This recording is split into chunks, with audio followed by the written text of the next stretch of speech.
Hello friends, नमस्कार। मैं शिवशंकर मिश्रा और मेरे साथ सीनियर एडवोकेट दिल्ली हाईकोर्ट के रवि सर हैं।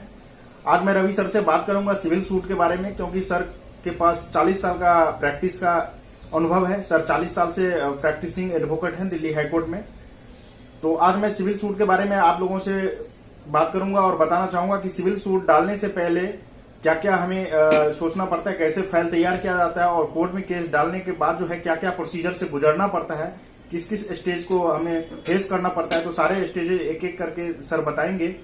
तो सर, सबसे पहले तो लीगल दर्पण चैनल में आपका बहुत बहुत स्वागत है कि आपने इतना कीमती समय निकाल के और हमारे बीच आए। तो सर, मैं अपने दर्शकों को बताना चाहता हूं कि जो भी हमारे व्यूअर्स दोस्त हैं उनको मैं बताना चाहता हूं आपके माध्यम से कि सर, सिविल केस जो है, ये सिविल सूट फाइल करने से पहले एक लिटिगेंट को जो है, क्लाइंट को जो है, पहले क्या सब प्रोसीजर करना पड़ता है, क्या किस किस चीज को फाइल करने से पहले किस किस चीज को तैयार करना पड़ता है?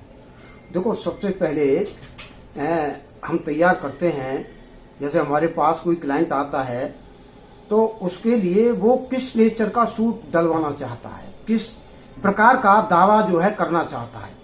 दावे कई, सिविल में भी कई दावे होते हैं, दीवानी में कई प्रकार के दावे होते हैं। जैसे रिकवरी का सूट जी, कोई मनी रिकवरी है, पैसा किसी से हमको लेना है, तो उसके लिए हमें जो है अलग सूट डालना पड़ेगा। दूसरा, कोई स्टे के लिए आता है कि भाई मुझे उस मकान पे स्टे लेना है, या किसी चीज को रोकने के लिए हमें जो है ये दावा डालना है, उसको हम इंजंक्शन सूट या हिंदी में स्टे के लिए दावा कहते हैं उसको। तो उसके लिए सबसे पहले हम इसको ये पूछेंगे कि किस प्रकार का दावा आएगा, क्या किस प्रकार का दावा डालना चाहते हैं। सबसे पहले आपके कहने का मतलब कि नेचर ऑफ सूट जानना चाहेंगे। जी हाँ, जी हाँ। उसके बाद ही आप फाइनल करेंगे कि ये सूट किस प्रकार का होगा और कहाँ डलेगा। तो सबसे पहले हम जो है इस पर चर्चा करते हैं कि भाई जैसे हमारे पास कोई मनी सूट है या रिकवरी सूट है, तो उसको कैसे हम दायर करेंगे जी। तो उसके पहले हम सारी अपने मुवक्किलों से ये पूछेंगे कि भाई आप जो है कितने का दावा डालना चाहते हैं जी। जैसे 5 लाख का, 10 लाख का, 1 लाख का, 20 लाख का जी। उसके हिसाब से फिर कोर्ट फीस उस पर लगेगी जी। कोर्ट फीस हम परचेज करेंगे। कोर्ट फीस परचेज करने के बाद में हम ड्राफ्टिंग करेंगे केस की जी। ड्राफ्टिंग करने के बाद में जब दावा तैयार हो जाएगा तो हम जाके अदालत में फाइल करते हैं जी। रुको। तो सर, मैं अब जानना चाहूंगा आपसे, ये तो सिविल सूट फाइल करने से पहले की बात हो गई कि जो कि एक लिटिगेंट को ये सब चीज कलेक्ट करना पड़ता है। अच्छा, जैसे आप बताए रिकवरी सूट के बारे में, तो यदि किसी क्लाइंट को रिकवरी सूट फाइल करना होगा तो उसके लिए सबसे पहले उनको किस किस डॉक्यूमेंट की जरूरत पड़ेगी, क्या क्या चीज उनको कलेक्ट करना पड़ेगा? देखो, ये जो है, जैसे मान लीजिए कोई रिकवरी सूट है तो उसने जो है क्या चेक दिया है या कोई रसीद एग्जीक्यूट की है पैसा लेने वाले ने, या कोई एग्रीमेंट बनाया है, ऐसा कोई डॉक्यूमेंट हम उससे मांगेंगे जी। और उसके फेवर में और जो भी डॉक्यूमेंट होंगे उनको मांगेंगे जी। और कोई डॉक्यूमेंट मांगने की जरूरत नहीं है, और आधार कार्ड उसका जी। ये सारे डॉक्यूमेंट मांगने के बाद में फिर जो है ये सूट कहाँ फाइल होगा और इसका जुडिक्शन कहाँ जाता है, इस पर हम चर्चा करते हैं जी। तो सिविल सूट 3 जगह फाइल होता है जी। एक तो वहां होगा जहां डिफेंडेंट रहता है जी। डिफेंडेंट मीन्स प्रतिवादी, यानी जिसके खिलाफ हम केस डालने चाह रहे हैं जी। तो वो जहां रह रहा है वहां केस डाला जा सकता है। दूसरी जगह हम वहां डाल सकते हैं जहां कॉज ऑफ एक्शन एराइज हुआ है। कॉज ऑफ एक्शन कहाँ एराइज हुआ है ये आम भाषा में समझाता हूं मैं जी जी। जहां आपका लेन देन हुआ है, यानी ट्रांजैक्शन हुआ है जी। जिस जगह ट्रांजैक्शन हुआ वहां भी केस हम डाला जा सकता है जी। अगर कोई कंपनी है तो कंपनी का जहां ऑफिस होता है तो वहां भी हम डाल सकते हैं जी। तो ये मतलब वहां के हिसाब से उस कोर्ट को ही जाएगा जहां जुडिक्शन बनता है जी जी। उसके बाद में डॉक्यूमेंट लेने के बाद में केस तैयार करके और हम कोर्ट में केस फाइल करते हैं जी। केस में फाइल करने के बाद में फिर मेंटेलिटी पे इसका आर्गुमेंट होते हैं कि भाई मेंटेलिटी मीन्स कि ये जो है केस आगे चलाया जाए नहीं चलाया जाए। जी। ये अदालत हमसे पूछेगी कि आपका केस मेंटेनेबल है या नहीं है। जी। उस पर आर्गुमेंट होते हैं। अगर केस मेंटेनेबल है तो आगे केस चलेगा, उसको एडमिट कर लिया जाता है। एडमिट कर लिया जाएगा। और एडमिट करने अगर मेंटेनेबल नहीं है तो इसको जो है वही अदालत डिसमिस कर देगी या कहेगी कि भाई आप विड्रॉल कर लो, उसको वापस ले लो। जी। तो अगर मेंटेनेबल है हमारा दावा, जी जी, तो हम जो है उसको आर्गुमेंट के बाद में कोर्ट सम्मन इशू करेगी। जी। यानी पार्टी आम भाषा में सम्मन या नोटिस इशू करेगी दूसरी पार्टी को, जी, जिसे प्रतिवादी कहते हैं, डिफेंडेंट कहते हैं, जिसके खिलाफ आपने सूट दावा डाल दिया। जी। जिसके खिलाफ दावा दायर किया है उसको सम्मन इशू करेगी और सम्मन उसके मिलने के बाद में वो हाजिर होगा। जी। और जैसे ही हाजिर होता है अदालत कहेगी भाई अपना जवाब दावा दो, जिसे हम रिटन स्टेटमेंट कहते हैं, जी। WS। जी। उसका फुल फॉर्म है रिटन स्टेटमेंट, जी जी, जिसपे वो डिफेंस करेगा जी, कि भाई मैं जो है इसको देने का हकदार नहीं हूं, ये दावा गलत दायर किया गया जी। है, ऐसा जवाब दावा वो दायर करेगा अदालत में। जी। उसके बाद में जब जवाब दावा आ जाएगा, जवाब दावा दाखिल होने के बाद में फिर प्लेंटिव यानी जिसने दावा दायर किया है, वादी, जी। जिसको वादी हम कहते हैं, जी जी, तो उसको जो है फिर उसका जवाब देगा, जिसे रेप्लिकेशन कहते हैं। इंग्लिश में रेप्लिकेशन कही जाती है। तो उसको हम प्रतिवादी उसको दाखिल करेगा। जी। उसके बाद में फिर आती है स्टेज इशूज की। इशूज क्या होते हैं? इशूज वो बनते हैं कि वादी कह रहा है कि ये जो है मैं उससे इसने पैसा लिया था और उसने जो है मुझे जो है चेक दिया है या एग्रीमेंट एग्जीक्यूट किया है या कोई रसीद एग्जीक्यूट किया है, निष्पादित किया। जी जी, अगर वो कहेगा, ये कहता कि हाँ मैंने किया है ये और पैसे मैंने लिया है, तो ये एडमिशन हो जाएगा उसका। अगर एडमिशन हो जाएगा तो दावा उसके एडमिशन पे ही दावा डिसाइड कर दिया जाएगा। जी। फिर आगे केस चलने की जरूरत नहीं है, कोर्ट उसको डिसाइड कर देगी कि बस देने का हकदार हो। अगर वो मना करता है कि मैंने कोई एग्जीक्यूट नहीं किया है, निष्पादित नहीं किया है, कोई रसीद नहीं बनाई है, कोई एग्रीमेंट नहीं किया है, या मेरा चेक ये सिग्नेचर है खाली, ये मेरा खो गया है, ये इसको मिला है, इसने गलत इसका यूज कर रहा है, जी जी, तो फिर वो दावा चलेगा। इशूज बनेंगे।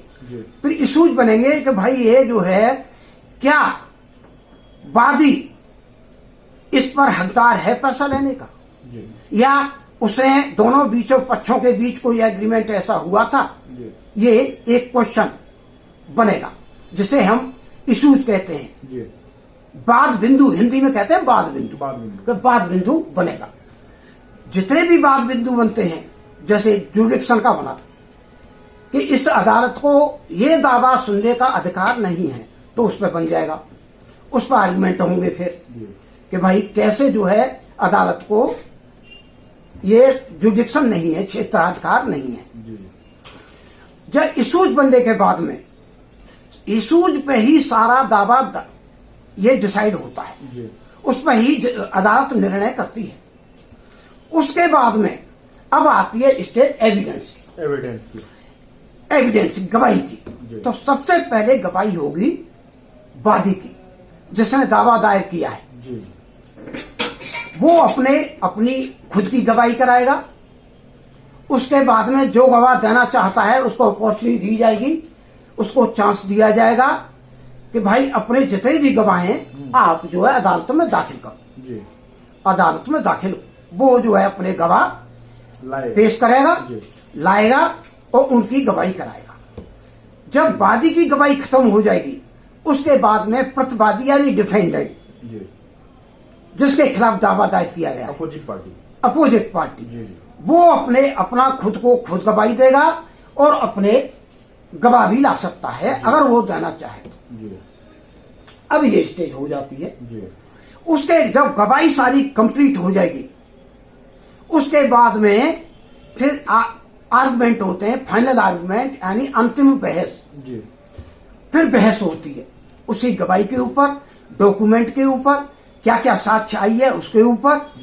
बहस होने के बाद में अदालत अपना निर्णय देगी कि इसको जो पैसा जिसने लिया था प्रतिवादी ने वादी से, उसको दिया जाए नहीं दिया जाए, या अगर केस बनता है वो देने का हकदार है तो उसके खिलाफ अदालत में निर्णय हो जाएगा कि भाई आप इतना पैसा इनको दे दो, ये डिग्री पास कोर्ट कर देगी।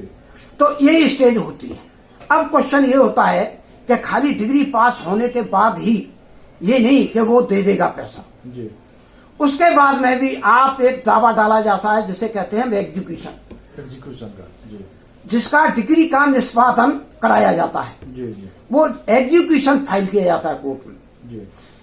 फिर उसके बाद में उसको नोटिस होता है जिसके खिलाफ डिग्री पारित हुई है, डिग्री पास हुई है। उसके बाद में फिर हाजिर होगा, अपना जवाब अगर कोई ऑब्जेक्शन है उसको तो दाखिल करेगा, और नहीं तो उसको कहा जाएगा भाई इनको पैसे दो। अगर वो नहीं देता है तो उसकी प्रॉपर्टी अटैच करने के अदालत ऑर्डर पास करेगी। अगर मान लीजिए उसके पास कोई ऐसी प्रॉपर्टी नहीं है जिसको अटैच हो सके, तो उसके बाद में उसके गिरफ्तारी वारंट हो जाएगी। अच्छा, अरेस्ट कर लिया जाएगा उसको। अदालत कहेगी कि भाई इसको जेल भेज दो। ये है सारा प्रोसीजर। अच्छा सर, एक बात तो ये भी मेरे दिमाग में आ रहा है कि जैसे डिग्री पास हो गया मान लीजिए अपोजिट पार्टी के फेवर में, जी, और जो अगेंस्ट वाला पार्टी है उसके पास तो एक ऑप्शन ये भी रहता है कि वो इस केस को लेके डिस्ट्रिक्ट कोर्ट से फिर हाई कोर्ट में भी अपील में जा सकता है। बिल्कुल जा सकता है। अगर उस जिसके खिलाफ डिग्री हुई है जी, वो अपना जो है उसकी निर्णय की, जजमेंट की अपील कर सकता है। जैसे सिविल जज के यहाँ दीवानी न्यायालय में सिविल जज दीवानी न्यायाधीश के यहाँ अगर डिग्री पास हुई है तो उसकी सेशन कोर्ट में आप अपील कर सकते हो।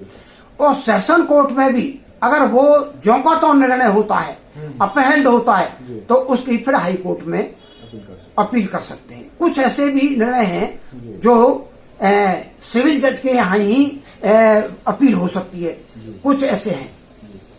अच्छा, ये तो सर सीधा बात हो गया कि प्लेंट मतलब जो फाइल किया फिर उसका जवाब दिया, फिर ठीक है। लेकिन कभी कभी ऐसा होता है कि सम्मन जाने के बाद भी पार्टी नहीं आता है, तो उसका तो अलग नियम होगा ना, तो उसका क्या स्थिति आता है, किस प्रोसीजर से गुजरना पड़ता है? बिल्कुल, आपने सही क्वेश्चन पूछा, बहुत अच्छा क्वेश्चन है। ये आम आदमी को मालूम नहीं होता है कि क्या होगा क्या नहीं होगा। इस पर चर्चा करना बहुत जरूरी है। जी सर।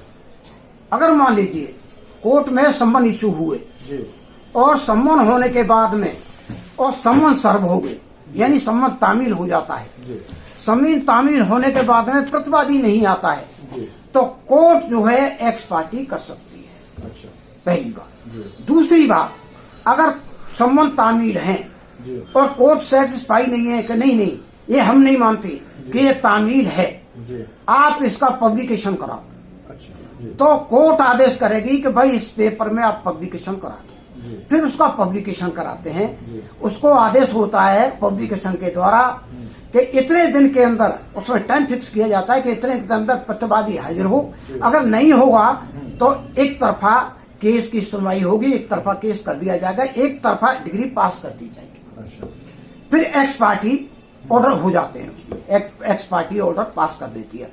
अच्छा सर, दर्शक को थोड़ा मेरे जो व्यूअर्स हैं उसको एक्स पार्टी के बारे में थोड़ा क्लियर कर दीजिए कि एक्स पार्टी क्या होता है, क्योंकि बहुत सारे व्यूअर्स हैं जिनको मन में कंफ्यूजन होगा, जो भी लॉ से बिलोंग नहीं करते हैं, लॉ फील्ड से, उनको पता चलना चाहिए कि एक्स पार्टी आखिर होता क्या है। एक्स पार्टी अगर एक पक्ष नहीं आता है, दूसरी पार्टी नहीं आती है, प्रतिवादी नहीं आता है, तो एक तरफा सुनवाई होती है। जिसने केस फाइल किया है उसी के फेवर में हो जाता है। एक तरफा सुनवाई करके और कोर्ट एक तरफा ही ऑर्डर पास कर देती है, जजमेंट दे देती है। एक तरफा डिग्री पास होती है, उसे एक्स पार्टी डिग्री बोलते हैं। तो फ्रेंड्स, आई होप कि आप लोगों को सारा जानकारी अब सिविल सूट के बारे में पता चल गया होगा कि आप जो सिविल सूट फाइल करने जाएंगे तो आपके पास क्या क्या डॉक्यूमेंट होना चाहिए और उस जिस चीज के बारे में आप सूट फाइल करने की तैयारी कर रहे हैं, तो डॉक्यूमेंट से लेके आपके पास उसका मोटिव जो है, इंटेंशन आपका क्या है, वो सारी चीज क्लियर होनी चाहिए। उसके बाद ही ड्राफ्टिंग होता है। फिर कोर्ट में जब केस फाइल होता है, तो केस फाइल होने के बाद क्या क्या प्रोसीजर होता है केस का, किस किस स्टेजेस से लिटिगेंट को और एडवोकेट दोनों को गुजरना पड़ता है, उस सारे स्टेज के बारे में आई होप कि आप लोगों को एक एक करके पता चल गया होगा। इवन मैंने आपको एक्स पार्टी के बारे में भी बताया है कि एक्स पार्टी क्या होता है। तो सर, आपने लीगल दर्पण चैनल में अपना कीमती समय दिया और आया और हमारे व्यूअर्स को इतनी अच्छी जानकारियां दी, इसके लिए बहुत बहुत धन्यवाद।